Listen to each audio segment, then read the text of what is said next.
Bienvenue dans le 5e épisode de notre série dédiée aux inventions révolutionnaires et aux esprits brillants qui ont façonné notre quotidien. Dans cet épisode, nous mettons en lumière des inventions ingénieuses qui, bien que souvent méconnues, continuent d'avoir un impact majeur sur nos vies. De la chaise pliante de Nathaniel Alexander, pratique et fonctionnelle, à l'aérofoam de Percy Julian, qui a sauvé d'innombrables vies, chaque innovation témoigne du génie et de la détermination des inventeurs afro-américains. Préparez-vous à explorer ces récits inspirants qui célèbrent l'ingéniosité, l'adaptabilité et la contribution inestimable de ces pionniers. Abonnez-vous et, pour nous encourager, likez et partagez. Walter Lincoln Hawkins, né le 21 mars 1911 à Washington DC et décédé le 20 août 1992, était un chimiste et ingénieur afro-américain reconnu pour ses contributions pionnières dans le domaine de la chimie des polymères.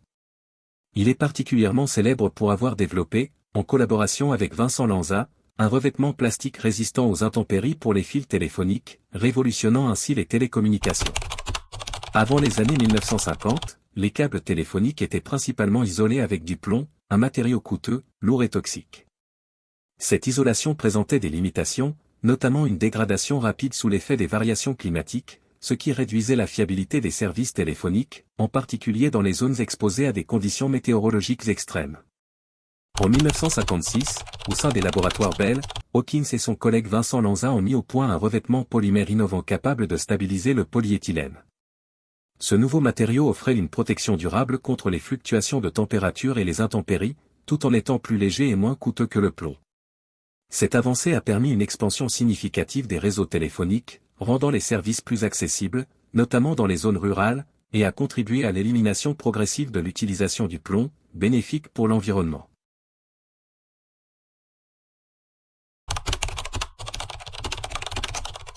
Le revêtement plastique développé par Hawkins et Lanza a transformé l'industrie des télécommunications en offrant une solution fiable et économique pour l'isolation des câbles.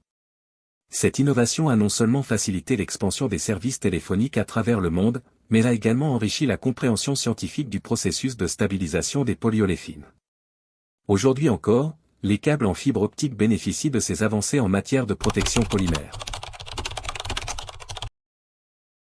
Au-delà de ces réalisations techniques, Walter Lincoln Hawkins s'est engagé activement en faveur de l'éducation et de la promotion des minorités dans les domaines scientifiques. Il a contribué à la création de programmes tels que le Bell Lab Summer Research Program for Minority and Women, visant à offrir des opportunités aux étudiants issus de milieux défavorisés. Tout au long de sa carrière, Hawkins a reçu de nombreuses distinctions, dont la médaille nationale de la technologie, décernée par le président George H.W. Bush en 1992, reconnaissant son impact significatif sur l'industrie des télécommunications et son engagement envers l'innovation.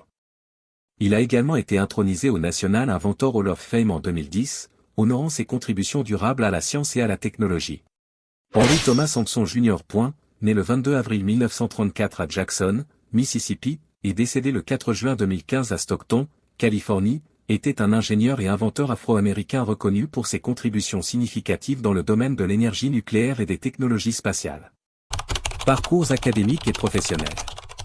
Sampson a obtenu un baccalauréat en génie chimique de l'Université Purdue en 1956, suivi d'une maîtrise en ingénierie de l'Université de Californie à Los Angeles en 1961.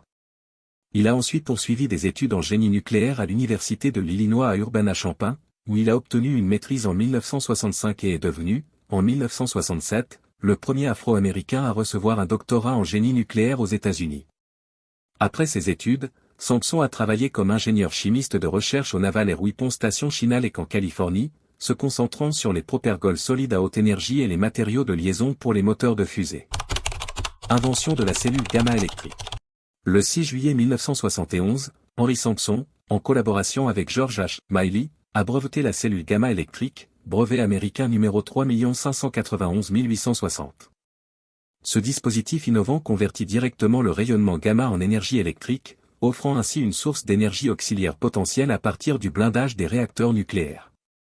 Cette invention a ouvert de nouvelles perspectives dans la conversion de l'énergie des rayonnements ionisants en électricité, avec des applications potentielles dans les technologies spatiales et les systèmes énergétiques avancés. Clarification sur le téléphone cellulaire. Il est important de noter que, bien que certaines sources attribuent à tort à Henry Sampson l'invention du téléphone cellulaire, sa cellule gamma électrique n'est pas directement liée à cette technologie. Le téléphone cellulaire, tel que nous le connaissons, a été développé par une équipe d'ingénieurs dirigée par Martin Cooper chez Motorola dans les années 1970. Autre contribution et héritage. En plus de ses travaux en ingénierie, Samson était un historien du cinéma réputé, auteur de plusieurs ouvrages sur l'histoire des Afro-Américains dans le cinéma et les médias.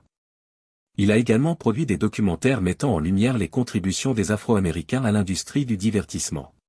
Marie-Béatrice Davison Kenner, née le 17 mai 1912 à Monroe, en Caroline du Nord, et décédée le 13 janvier 2006 à Washington D.C., était une inventrice afro-américaine prolifique, principalement reconnue pour ses contributions révolutionnaires dans le domaine de l'hygiène féminine. Parcours et contexte familial. Issue d'une famille d'inventeurs, Marie Kenner a été inspirée dès son plus jeune âge par son père, Sidney Nathaniel Davison, et son grand-père, tous deux auteurs de plusieurs inventions. Après avoir obtenu son diplôme du lycée Dunbar en 1931, elle a brièvement fréquenté l'université Howard, mais a dû interrompre ses études en raison de difficultés financières. Elle a ensuite exercé divers métiers, notamment en tant que fleuriste professionnelle, tout en poursuivant ses activités d'inventrice. Invention de la ceinture sanitaire. Dans les années 1920, Marie Kenner a conçu une ceinture hygiénique réglable dotée d'une poche intégrée résistante à l'humidité, destinée à prévenir les fuites menstruelles et à offrir une meilleure protection aux femmes. Faute de moyens financiers, elle n'a pu déposer le brevet qu'en 1957. Malheureusement, bien qu'une entreprise ait initialement manifesté de l'intérêt pour son invention, elle a retiré son offre après avoir découvert que Marie Kenner était afro-américaine. Ce n'est que plusieurs décennies plus tard que des dispositifs similaires ont été adoptés, améliorant considérablement l'hygiène menstruelle. Autres inventions et brevets. Marie Kenner a déposé un total de 5 brevets entre 1956 et 1987, un record pour une femme afro-américaine à cette époque. Charles B. Brooks, né en 1865 en Virginie, était un inventeur afro-américain qui a significativement amélioré l'assainissement urbain en développant une version motorisée de la balayeuse de rue. Contexte et innovation. Avant l'invention de Brooks, le nettoyage des rues était effectué manuellement par des ouvriers utilisant des balais, ou par des machines rudimentaires tirées par des chevaux. En 1896, Brooks a breveté une balayeuse de rue automotrice équipée de brosses rotatives montées à l'avant d'un camion. Ces brosses pouvaient être remplacées par des grattoirs pour le déneigement en hiver, rendant la machine polyvalente pour différentes conditions climatiques. Impact sur l'assainissement urbain. L'invention de Brooks a permis de mécaniser le processus de nettoyage des rues, augmentant ainsi l'efficacité et réduisant la dépendance au travail manuel. Cette innovation a contribué à améliorer la propreté des villes, réduisant les risques sanitaires liés aux déchets accumulés et facilitant la maintenance des infrastructures urbaines. Autre invention. En plus de la balayeuse de rue, Brooks a breveté un perforateur de tickets doté d'un réceptacle intégré pour collecter les confettis de papier, évitant ainsi la dispersion des déchets. Cette attention aux détails pratiques reflète son engagement à améliorer les outils du quotidien pour une meilleure efficacité et propreté. Héritage. Bien que peu d'informations soient disponibles sur la vie personnelle de Charles B. Brooks, ses contributions technologiques ont eu un impact durable sur les pratiques d'assainissement urbain.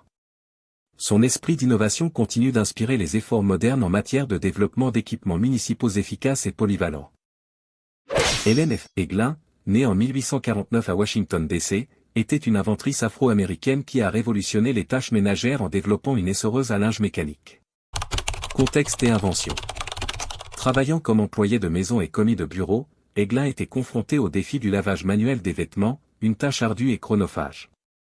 En 1888, elle a conçu une essoreuse à linge composée de 2 rouleaux en bois actionnés par une manivelle.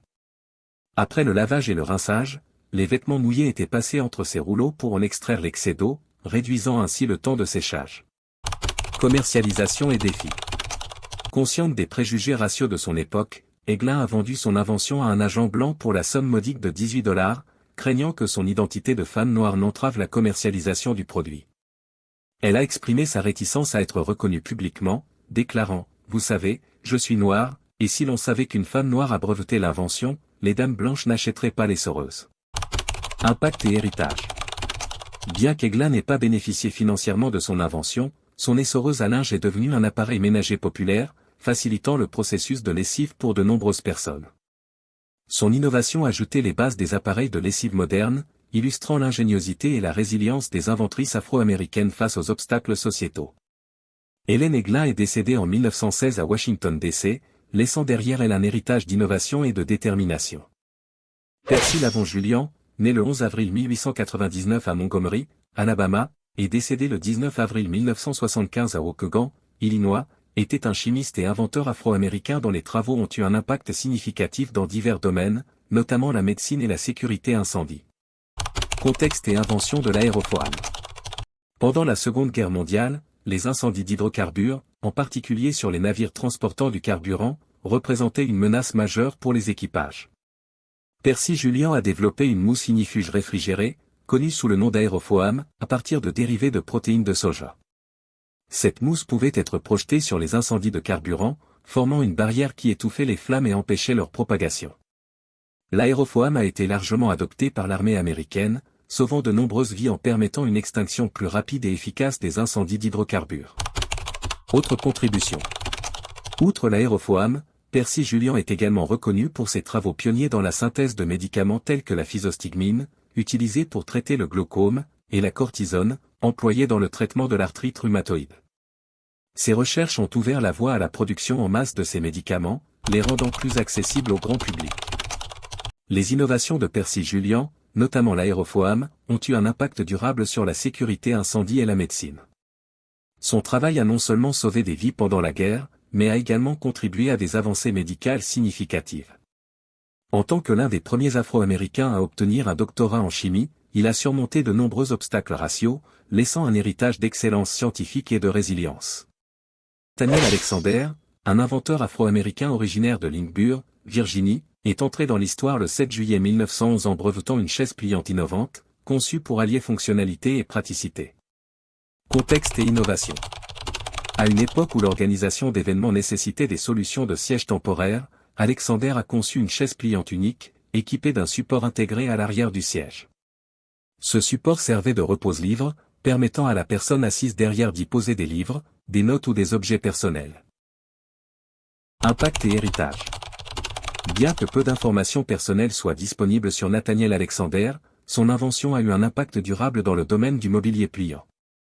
Son design précurseur a inspiré les modèles modernes de chaises pliantes, utilisés aujourd'hui dans de nombreux contextes, des concerts aux conférences. Son travail témoigne de l'ingéniosité des inventeurs afro-américains, souvent méconnus, qui ont pourtant contribué de manière significative à la vie quotidienne. La chaise pliante de Nathaniel Alexander est une illustration parfaite de l'innovation pratique visant à améliorer l'expérience humaine.